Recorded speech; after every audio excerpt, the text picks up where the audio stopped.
বন্ধুরা good morning আর একটা নতুন ব্লগে তোমাদের সবাইকে স্বাগত। তার সকাল সকালই উঠেছি, সকাল সকালে তো এমনিতেই উঠি, কিন্তু আজকে অনেকটা তাড়াতাড়ি উঠেছি।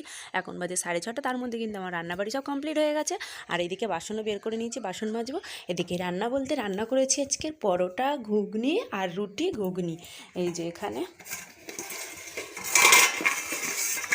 এই যে রুটি করেছি, আর এখানে আগের দিন রাতের বাঁধাকপি আছে, আর এখানে ঘুগনি করেছি। এই যে নিয়ে যাব, এটা বরমশাই কাজে নিয়ে যাবে, আর এটা আমরা নিয়ে যাব।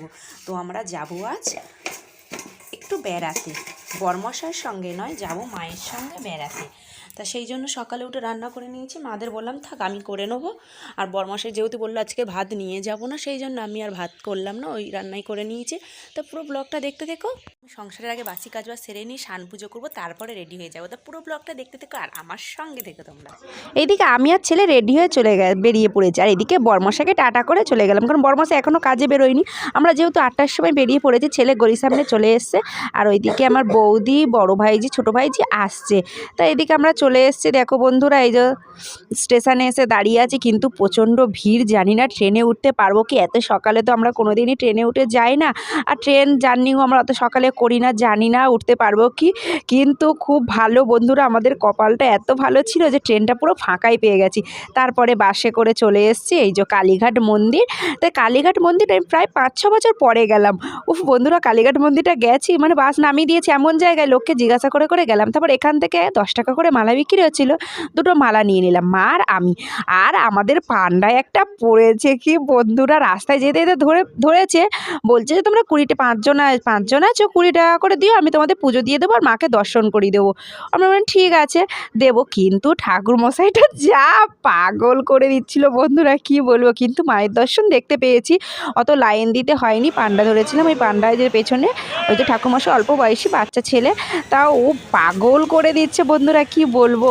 তারপরে দেখো পুজো দেওয়া কমপ্লিট হয়ে গেছে, এবার বাড়ির পথে রওনা দেবো। পুজো দেওয়া কমপ্লিট, এখন যাবো টিফিন খাওয়া দাওয়া করে, তারপরে যাব মিউজিয়াম। আলিপুর মিউজিয়ামে দেখো কত সুন্দর, এখন যেহেতু শীতকাল পড়ে গেছে, কত সুন্দর সব ফুল টুলগুলো ফুটে আছে। কোনো ফুলে হাত দেবে না, দুদিকে পুরো ফুলের কি ভালো লাগছে, অপূর্ব সুন্দর। চলো দেখতে থাকি ভেতরে গিয়ে, আমি তো আগে একবার এসেছি। আর মিউজিয়ামটা আমি একবার গিয়েছিলাম, কিন্তু মা বৌদিকে নিয়ে গেলাম। আমার মা, সত্যি কথা, আমার মা কোথাও যেতে চায় না জানো বন্ধুরা, কিন্তু আমার মাকে জোর করে নিয়ে গেলাম। বাবাকে আনতে পারলাম না, মা, আমি, বৌদি, আমার ভাইজি, আমার ছেলে, তাই এসছি আমরা এখানে। দেখো আগেও গিয়েছিলাম, তো তোমরা দেখেছিলে আগের ব্লগে, আর এখনও আমরা এসছি। মাকে একটু ঘুরিয়ে ফিরিয়ে দেখালাম, মা কিন্তু খুব খুশি হয়েছে, যে খুব ভালো লাগলো। এই জায়গাগুলোতে যতবারই আসি না কেন এত ভালো লাগে, কেন এনারা আমাদের জন্য এত কিছু করেছে, এই জায়গা তো আসায় মানে এসে খুবই ভালো লাগার কথাই, তাই না। এদিকে বৌদিকে বললাম, বৌদি তুমি একটু ভিডিও করে দাও, তো বৌদি এদিকে ফোন ধরে একটু ভিডিও করে দিচ্ছে। আর এইদিকে দেখতে পাচ্ছ বন্ধুরা, কিছু অনুষ্ঠান আছে মনে হয় রাত্রিবেলা, সেই জন্য এইদিকে সব মানে গোছ গাছ চলছে।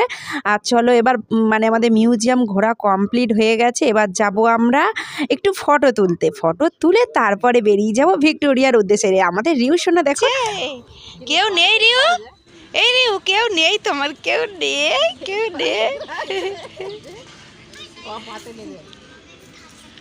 আর আগে আমরা গিয়েছিলাম 15ই আগস্ট, সেই জন্য তখন কিন্তু এত ফুল ছিল না।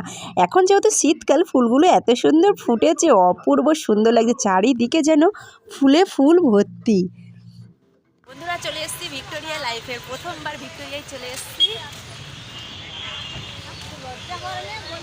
আর বাসটা কিন্তু আমাদের অনেকটাই দূরে দাঁড় করে দিয়েছিল। আর এইদিকে দেখো কি কত ঘোড়ার গাড়ি, কিসের জন্য দাঁড়িয়ে আছে বলতে পারবো না আমি, দেখছি যে অনেকগুলো ঘোড়ার গাড়ি, সেই জন্য ভাবলাম তোমাদের সঙ্গে একটু শেয়ার করে নিই। আমাদের রিউ সোনার নাক মোচাচ্ছে সায়ন দাদা।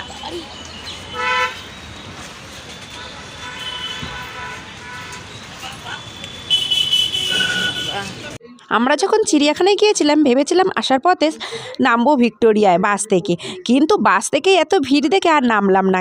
তারপরে দেখতে পেয়ে গেলাম আমরা, দেখো সান্টাক্লজ, আমাদের রিউশনা হাঁ করে দেখছে। আর এইদিকে দেখো বন্ধুরা, কত টিকিটের লাইন পড়ে গেছে। আমি বৌদিকে বললাম, বৌদি তুমি একটু ভিডিও করে দাও, আর আমি দাঁড়িয়েছি টিকিট কাটতে, মা ওইদিকে রিউশনাকে নিয়ে দাঁড়িয়ে আছে। কত লাইন দেখতে পাচ্ছ, দেখো বন্ধুরা, প্রচণ্ড লাইন পড়েছে। তা ভিক্টোরিয়ার ভেতরে আমরা প্রবেশ করলাম, আর আমাদের খুব খিদে পেয়েছে, যেহেতু এখন 2টো বাজে, চারিদিক এদিক ওদিক ঘুরে ফেলেছি আর খিদে পেয়ে গেছে। তা প্রথমেই আমরা সকালবেলা ব্রেকফাস্ট করেছিলাম। এইদিকে টিকিট নিয়ে দেখো ভেতরে চলে এসেছি। দেখো আমাদের টিকিটটা তোমাদের শেয়ার করে নিলাম। 50 টাকা করে টিকিট কেটে যাতে পুরো ভেতরটা ঢুকে দেখবো, ভেতরের জিনিসগুলো দেখবো, কেন প্রথমবার গেছি যখন সব কিছুই দেখে আসবো। তারপরে এই যে চাদর নিয়ে গেছিলাম, পেতে বসে পড়লাম। খাবার নিয়ে বাড়ি নিয়ে গেছিলাম ঘুগনি পরোটা, এগুলো এখন খেয়ে নেবো। খেয়ে দিয়ে তারপরে আবার আমাদের ঢুকেই খাবার বের করে নিচ্ছি, নিয়ে খেয়ে দিয়ে তারপরে ভিক্টোরিয়ার ভেতরের পুরো ঘুরে দেখবো। তো বন্ধুরা এই যে খেয়ে নিয়ে খুব খিদে পেয়ে গেছে, আর বাড়ির থেকে বাড়ি নিয়ে গেছিলাম ঘুগনি পরোটা। তো এটা চলো তাড়াতাড়ি করে খেয়ে নিই। আর প্লিজ ভিডিওটা কেমন হলো অবশ্যই কিন্তু কমেন্ট করো, আর একটা লাইক করে দিও, শেয়ার করে দিও। আবার পরে ভিডিও দেবো পার্ট 2টা, এটা পার্ট 1 পর্যন্ত থাক, কারণ নইলে ভিডিওটা অনেকটা বড় হয়ে যাবে। তো আজকের ভিডিওটা এই পর্যন্ত, টাটা বাই বাই।